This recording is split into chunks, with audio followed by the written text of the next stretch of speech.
স্কটল্যান্ডে অবস্থিত সাবেক মার্কিন প্রেসিডেন্ট ডোনাল্ড ট্রাম্পের মালিকানাধীন একটি গলফ রিসোর্টে হামলা চালিয়ে ভাঙচুর করেছেন ফিলিস্তিনপন্থী একদল আন্দোলনকারী। তারা রিসোর্টের লনে বড় অক্ষরে লিখে দিয়েছেন, গাজা বিক্রির জন্য নয়।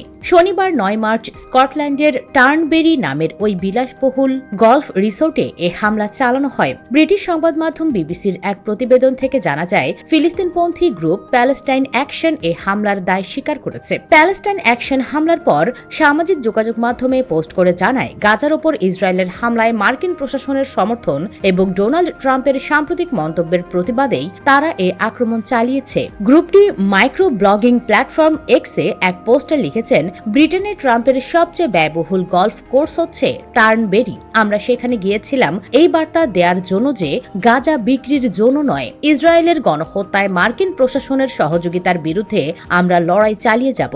গ্রুপটি আরও জানায়, তাদের হামলার কারণে রিসোর্টটির কার্যক্রম ব্যাহত হয়েছে এবং সেখানে জনসাধারণের প্রবেশ বন্ধ রয়েছে। প্যালেস্টাইন অ্যাকশন এক বিবৃতিতে বলেছে, ট্রাম্প এমনভাবে গাজা নিয়ে কথা বলছেন যেন এটি তার ব্যক্তিগত সম্পত্তি।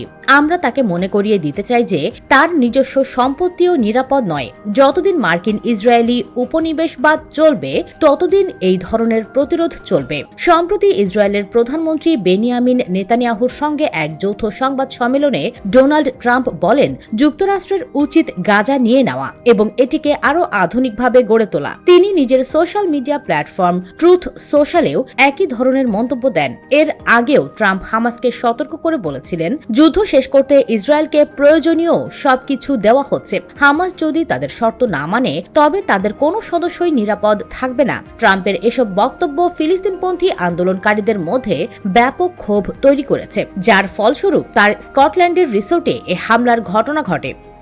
US Bengal desk.